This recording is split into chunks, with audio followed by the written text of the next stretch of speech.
GST के अंतर्गत आज हम जीएसटी एंड टेक्नोलॉजी यानी जीएसटी में टेक्नोलॉजी की भूमिका, role of technology in GST का अध्ययन करेंगे। संपूर्ण भारतीय अप्रत्यक्ष करारोपण व्यवस्था में अनुकरणीय सुधार हुआ है। आप चाहे एक उपक्रमी हैं या उद्योगपति, नवीन कर व्यवस्था समाज के प्रत्येक सदस्य को प्रभावित करती है। जीएसटी की भी ऐसी एक विस्तृत एवं सर्वप्रभावी प्रकृति है। कर अनुपालनाओं की सफलता के लिए संपूर्ण कराधान प्रणाली में बड़ी संख्या में आवश्यक सुधारों की अपेक्षा होती है। कर संरचना में निहित लगभग सभी कार्यों के संबंध में विस्तृत डिजिटाइजेशन अपेक्षित होता है। जीएसटी को अधिक सुविधाजनक या यथार्थ अथवा प्रभावी बनाने के लिए सरकार नई टेक्निक का उपयोग कर रही है। कर एवं तकनीक विशेषज्ञों की एक टीम का गठन जीएसटी नेटवर्क द्वारा किया गया है, यानी GSTN द्वारा किया गया है, जिससे प्रक्रियाओं का प्रवाह निर्बाध एवं निरंतर चलता रहे। जीएसटी को क्रियान्वयन करने के लिए तकनीक ही रीढ़ के रूप में संपूर्ण प्रक्रियाकरण में सक्रिय रहती है। प्रत्येक क्रियाकरण को वेब ड्राइविंग तकनीक द्वारा संचालित करने में कर वंचना के लिए किए जाने वाले अनंत प्रयासों या मामलों की ही भूमिका है। इसके अतिरिक्त जटिल अनुपालना प्रणाली में दावों अथवा दायित्वों की पुनरावृत्ति है, जो कि पूर्तिकर्ता के विवरणों से मेल नहीं खाती। इसी कारण से और उनसे भी अधिक सरकार के कर संरचना में सरलता के उद्देश्य से जीएसटी के लिए एक सुविधाजनक प्लेटफॉर्म GSTN उपलब्ध कराने का निर्णय लिया है। इसलिए सूचना तकनीक जीएसटी के क्रियान्वयन में आवश्यक महत्वपूर्ण आधारों में से एक है, जिसके लिए सरकार ने GSTN नामक व्यवस्था कर निरूपण किया है, जिसके अंतर्गत सभी समंकों का संग्रहण कर बीजकों एवं रिटर्न्स के साथ किया जाता है। इसके साथ GSTN को API यानी एप्लीकेशन प्रोग्राम इंटरफेस से भी जोड़ा गया है, जिसमें करदाता द्वारा प्रयुक्त एप्लीकेशंस को GSTN से जोड़ा जा सके। GSTN नेटवर्क की पृष्ठभूमि, genesis of GST network. GST करारोपण व्यवस्था एक विशिष्ट एवं जटिल सूचना तकनीकी संरचना है।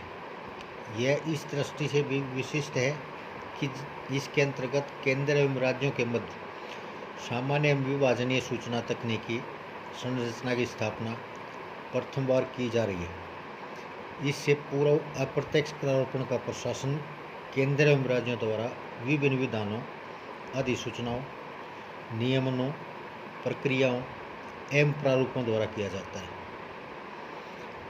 परिणाम स्वरूप अब सूचना तकनीकी प्रणाली एक स्वतंत्र साइट के रूप में समन्वित कार्य करती है। जीएसटी क्रियान्वयन के लिए इनका समग्रीकरण बड़ा जटिल कार्य है, क्योंकि इसमें संपूर्ण अप्रत्यक्ष करारोपण प्रणाली का एकीकरण निहित है, जिसके द्वारा केंद्र एवं राज्यों को संपूर्ण कर व्यवस्थाओं को एक स्तर पर परिचालन के साथ समान प्रारूपों के द्वारा सभी हितधारियों एवं करदाताओं के मध्य तारतम्य बैठाया गया है। इसके अतिरिक्त जीएसटी की प्रकृति गंतव्य आधारित कर होने के कारण अंतर्राज्यीय व्यवहारों के लिए केंद्र एवं राज्यों के मध्य एक दृढ़ निपटारा व्यवस्था अति आवश्यक है। यह तभी संभव हो सकता है जब सभी पक्षकारों के मध्य एक मजबूत सूचना तकनीकी संरचना एवं सेवा व्यवस्था उपलब्ध हो, जिसके द्वारा आवश्यक सूचनाओं की पकड़, प्रक्रियाकरण एवं विनिमय किया जा सके। यहाँ पक्षकारों में करदाता, केंद्र एवं राज्य सरकारें, लेखा कार्यालय, बैंक एवं रिजर्व बैंक शामिल है। सूचना तकनीकी संरचना संबंधी विशेषाधिकार समूह का गठन डॉक्टर नंदन नीलेकेनी की अध्यक्षता में किया गया, जिसमें राज्यों के 5 प्रतिनिधि भी शामिल थे। इस समूह को अन्य सुझावों के साथ एक राष्ट्रीय सूचना संस्थान NIU की स्थापना संबंधी व्यवस्थाओं का अनुरूपण करना प्रस्तावित था। जिसके माध्यम से जीएसटी नेटवर्क के रूप में एक कॉमन पोर्टल की स्थापना द्वारा आवश्यक रणनीति, आगामी रोड मैप, प्रशिक्षण पहुंच संबंधी क्रियाकलापों का निर्धारण किया जा सके। इन जो समूह द्वारा प्रस्तावित संरचना में जीएसटीएन के गठन को सरकार द्वारा अनुमोदित कर दिया गया। प्रस्तुत सिफारिशों के अनुसार जीएसटी नेटवर्क का गठन एक गैर सरकारी अलाभकारी प्राइवेट लिमिटेड कंपनी के रूप में कंपनी अधिनियम 1956 की धारा 25 के अधीन किया गया। यह धारा कंपनी अधिनियम 2013 की धारा 8 के समान है, जिसमें निम्नलिखित पूंजी संरचना थी। केंद्रीय सरकार 24.5%, राज्य सरकारें 24.5%, यानी दोनों मिला के 49%, HDFC 10%, HDFC bank 10%, ICICI bank 10%, NSE रणनीतिक निवेश के 10%, कंपनी के 10%, NSE रणनीतिक निवेश कंपनी 10%, LIC क्रय वित्त लिमिटेड 11%। इस तरह से इनका पूंजी संरचना थी। वर्तमान रूप में जीएसटीएन की संरचना का निर्णय राज्य वित्त मंत्रियों की विशेषाधिकार समिति और केंद्र सरकार के अनुमोदन के पश्चात दीर्घावधि तक विचार विमर्श पश्चात लिया गया। जीएसटी परिषद की 27वीं सभा में जीएसटीएन को 100% सरकारी कंपनी के रूप में परिवर्तित करने का निर्णय 4 मई 2018 को लिया गया। सरकार का रणनीतिक नियंत्रण, strategic control of government.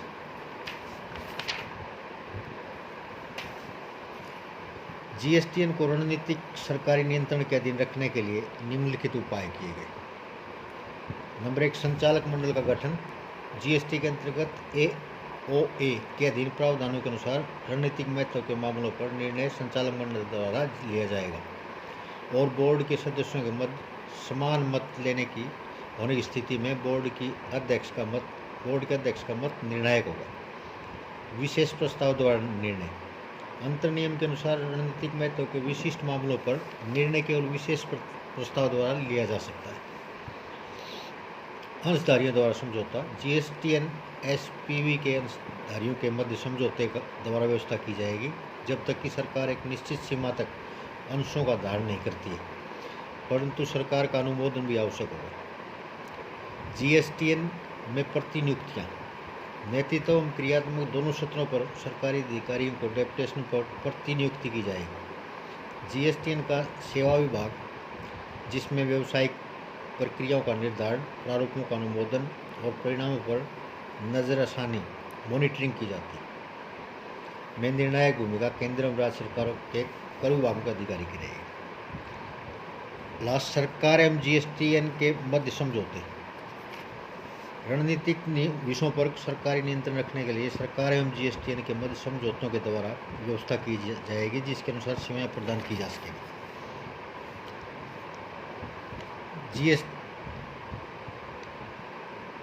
GSTN का कर प्रशासन से संबंध।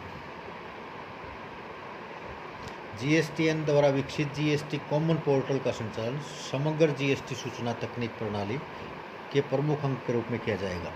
अप्रत्यक्ष कर के केंद्रीय बोर्ड और राज्य कर विभागों की सूचना तकनीकी प्रणाली के रूप में कार्य करेगी, जिसके द्वारा पंजीयन निर्धारण अंकेक्षण एवं न्याय निर्णय जैसे कार्य संपादित किए जाएंगे। धन्यवाद।